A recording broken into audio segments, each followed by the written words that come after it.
হরে কৃষ্ণ। সুপ্রিয় ভক্তগণ, আজকে আমরা অত্যন্ত গুরুত্বপূর্ণ এক বিষয়ের উপরে আলোচনা করব।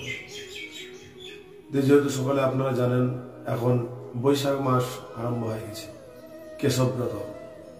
তো আজকে আমরা বৈশাখ মাসে তুলসী জলদানের মাহাত্ম্য শ্রবণ করব। এই বৈশাখ মাসে তুলসী মহারানীর উপর জল সিঞ্চন করা কতটা গুরুত্বপূর্ণ শাস্ত্রের মত অনুযায়ী দর্শন করার চেষ্টা করব। হরে কৃষ্ণ। তো তার আগে যদি আমার এই চ্যানেলটিকে যদি সাবস্ক্রাইব না করে থাকেন, সাবস্ক্রাইব করে দিন, নিচে থাকা বেল আইকনটা অবশ্যই প্রেস করবেন, যাতে সুন্দর সুন্দর এই আধ্যাত্মিক কাহিনী সর্বপ্রথম আপনারা পেতে থাকেন। এখন আমরা এই বৈশাখ মাসের মাহাত্ম্য শ্রবণ করব। বৈশাখ মাসের তুলসীতে জলদানের মাহাত্ম্য। যে ব্যক্তি এই তুলসী মাহাত্ম্য শ্রবণ করে তার যমপাশ বন্ধন থেকে মুক্ত হয়ে যায়। হরে কৃষ্ণ। তাই সকলের কাছে একান্ত অনুরোধ, আপনারা সকলে মনোযোগ দিয়ে সম্পূর্ণ ভিডিওটা দেখুন। হরে কৃষ্ণ। জয় জগদ্গুরু শিল প্রভুপাদ কি জয়। এই মাসে তুলসী মহারানীকে দর্শন মাত্রই জীব সমস্ত রকম পাপ থেকে মুক্ত হয়ে যায়। এই মাসে তুলসী মহারানীকে কেউ যদি জল দান করে, জল সিঞ্চন করে, তাহলে সে ব্যক্তি যম ভয় থেকে দূর হয়। আজকে আমরা তুলসী মহারানীর জল দানের মাহাত্ম্যের উপরে আলোচনা করব। শাস্ত্রের বর্ণন করা আছে 12টি মাসের মধ্যে শ্রেষ্ঠতম মাস বৈশাখ মাস। তাই এই মাসে অনেক মাহাত্ম্য বর্ণন করা আছে শাস্ত্রে।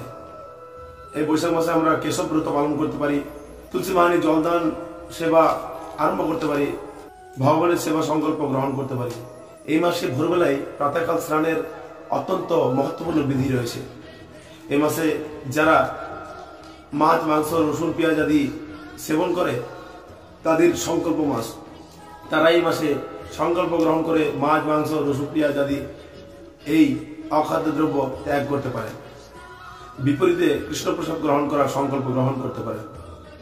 অধিক হরিনাম জপ। পদ্মপুরাণে বৈশাখ মাস মাহাতে শ্রী যম ব্রহ্মা সংবাদে উল্লেখ রয়েছে, এই মাসে কোন ব্যক্তি যদি ত্রিসন্ধ্যা শ্রী হরিনারায়ণের সেবা আরাধনা করতে পারে, অর্থাৎ প্রাতঃকাল, মধ্যকাল, সায়ংকাল, সন্ধ্যায় তুলসী আরতি আরাধনার মাধ্যমে করতে পারে, যে ব্যক্তি সেবা পূজা বিধি পূর্ণ করে তার আর পুনর্জন্ম হয় না, পুনর্জন্ম না বিদ্যতে, সে ব্যক্তি ভগবত ধাম প্রাপ্ত হয়। হরি বল। তাহলে এই সুযোগটা গ্রহণ করা উচিত।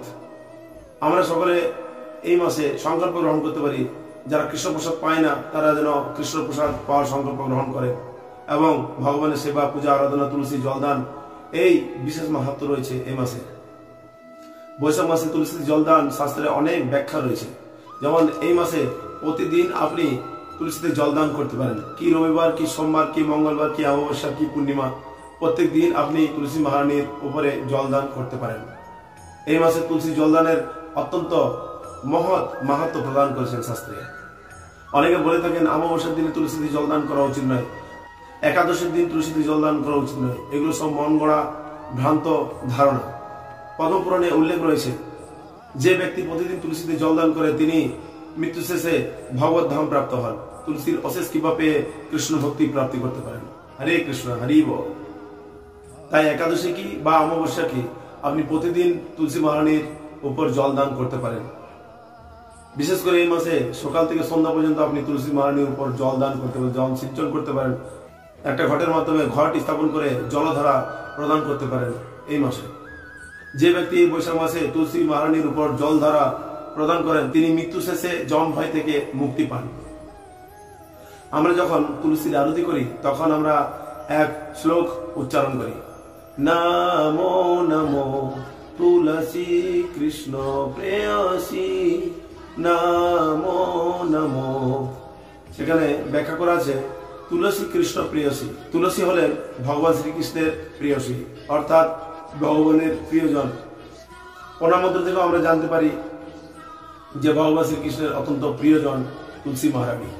ওম বৃন্দায় তুলসী দেবৈ প্রিয়া ওই কেশব সচ বিষ্ণু ভক্তি পদে দেবী সত্যভক্তৈ নমঃ। কৃষ্ণ ভক্তি প্রদায়িনী তুলসী মহারানী কি জয়। কৃষ্ণ ভক্তি প্রদানকারী এই তুলসী মহারানী, যে ত্রিসন্ধ্যা তুলসী মহারানীর জল দান করেন, পরিক্রমা করেন, তুলসী গীত গান করেন, সেই ব্যক্তি কোনদিন যমদ্বার দর্শন করে না। হরে কৃষ্ণ। কারণ তুলসী দেবী হলো কৃষ্ণের প্রিয়সী, কৃষ্ণের নিজজন। তাই কৃষ্ণ প্রেমের উৎস হলো তুলসী। আমরা যদি তুলসী মহারানীকে সন্তুষ্ট করতে পারি তাহলে অতি সহজেই কৃষ্ণ প্রেম লাভ করতে পারবো, যেটা এই জগতে অত্যন্ত দুর্লভ জিনিস, কৃষ্ণ প্রেম। আর কৃষ্ণ প্রেম পাওয়ার একমাত্র উপায় কৃষ্ণের নিজজনকে সন্তুষ্টি বিধান করা, খুশি করা। আর তুলসী মহারানীকে সন্তুষ্ট করা এর থেকে সহজ উপায় আর কোনো কিছু নেই। হরে কৃষ্ণ। তাহলে প্রশ্ন হতে পারে, প্রতিদিনই তো আমরা তুলসী মহারানীর উপর জলদান করে থাকি, কিন্তু এই বৈশাখ মাসেই কেন এত প্রাধান্যতা তুলসী মহারানীর জলদানের উপর? কারণ এখন আপনারা দেখতে পাবেন যে সূর্যের তাপ অত্যন্ত প্রবল। আমরা অটোমেটিক উপলব্ধি করতে পারি আমাদের অনেক গরম লাগছে, কারণ সূর্য মেষ রাশিতে প্রবেশ করার জন্য সূর্যের তাপ অত্যন্ত প্রবল হয়ে যায়। অতএব মাটিতে রসের পরিমাণ কমে যাওয়ার কারণেই জল সিঞ্চন বা জলদানের বিধি প্রদান করা হয়েছে। তাই বিশেষ করে এই বৈশাখ মাসে তুলসী মহারানীর উপর জলদানের মাহাত্ম্য প্রদান করা হয়েছে। আসুন আমরা জেনে নিই এই তুলসী মহারানীর জলদানের মাহাত্ম্য কি কি। জলধারা কিভাবে দেবেন? একটা কলসের মাধ্যমে, সেটা পিতলের হতে পারে, তামার হতে পারে বা মাটির হতে পারে। তাহলে মাটির হলেই খুব ভালো হয়। মাটির পাত্র নিয়ে মাটির নিচের অগ্রভাগে একটা করে ছিদ্র দিয়ে পলতে পার করে সেই কলসের মধ্যে জল দিলে একটু একটু করে এক ফোঁটা করে তুলসী দেবীর গায়ের উপরে সেটা পড়তে থাকবে, এবং যেহেতু মাথায় রাখতে হবে সেই জল যেন তুলসী মহারানীর গায়ের উপরে পড়ে, মাটি যেন ভিজতে থাকে। এবং এই বিষয়টাও মাথায় রাখতে হবে, অধিক জল যেন না হয়ে যায়, না হলে গাছের গোড়ার অগ্রভাগ নষ্ট হয়ে যাবে। এবং আপনি আপনার বাড়ির যে কোনো স্থানে এই জলধারা দিতে পারেন। ছাদের উপর হতে পারে, বাইরে হতে পারে, উঠানের মধ্যে হতে পারে, যেখানে আপনার পবিত্র জায়গা আছে, যেখানে তুলসী মঞ্চ আছে, সেখানে আপনি এই জলধারা প্রদান করতে পারেন। এবং এই সুবর্ণ সুযোগ শুধু আপনি একা না, আপনার পরিবারের আত্মীয় স্বজন সবাইকে এই সুযোগে ভাগী করে তুলবেন। কারণ এই বৈশাখ মাসে জলদানের মাহাত্ম্য অত্যন্ত বিশেষ।